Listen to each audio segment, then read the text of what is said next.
இது தீபாவளி டைம்லயே நான் மறந்தே போயிட்டேங்க. தீபாவளி டைம்ல இந்த அளவுக்கு டிராஃபிக் இருக்குன்ட்டு எனக்கு தெரியாது. அதுவும் சென்னையில வந்து நாங்க சென்னைக்கு தான் வந்து கிளம்பியிருந்தோம் அக்கா வீட்டுக்கு. போம்போது செம மழை. மழையில அப்படியே நிண்டு நிண்டு போறதுக்கே மணி 11, 10:30 ஆயிடுச்சு கரெக்ட்டா அங்க ரீச் ஆவறதுக்கு. பாப்பாக்கு தான் ரொம்ப டிஸ்டர்ப் அதிகமா இருந்துச்சு. ஏன்னா வந்து ஒரே இடத்துல நம்மளாலே ஒரே இடத்துல உட்கார முடியாது இல்லைங்களா? ஹீட் அதிகமாவும், வண்டியில டிராவல் பண்றோம் நெறைய இருக்கு. பாப்பாக்கு வந்து ஒரே இடத்துல இருக்க முடியல. அதனால கொஞ்சம் கொஞ்சம் நிறுத்தி அவளுக்கு பிடிச்சத வாங்கி குடுத்துட்டு, அப்படியே கொஞ்ச நேரம் நடந்துட்டு அப்படியே தான் வந்து போனோம். அதனால டைம் வந்து அதிகமா எடுத்துக்கிச்சு.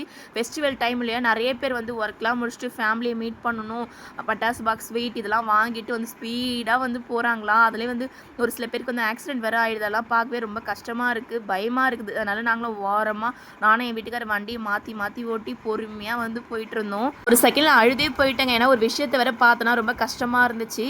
சென்னைக்கு அடிக்கடி நம்ம போவோம் வருவோம், அதனால் வந்து ரொம்ப டிராஃபிக்லாம் அதிகமாக இருக்காது. ஃபெஸ்டிவல் டைம்னால ரொம்ப டிராஃபிக் அதிகமாக இருக்குது.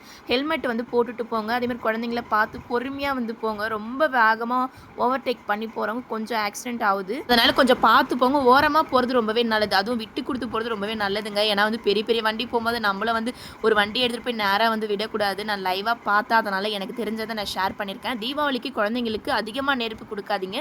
சின்ன சின்ன பட்டாசு கொடுங்க. பக்கத்தில் தண்ணி வச்சு வெடிக்க சொல்லுங்கள்.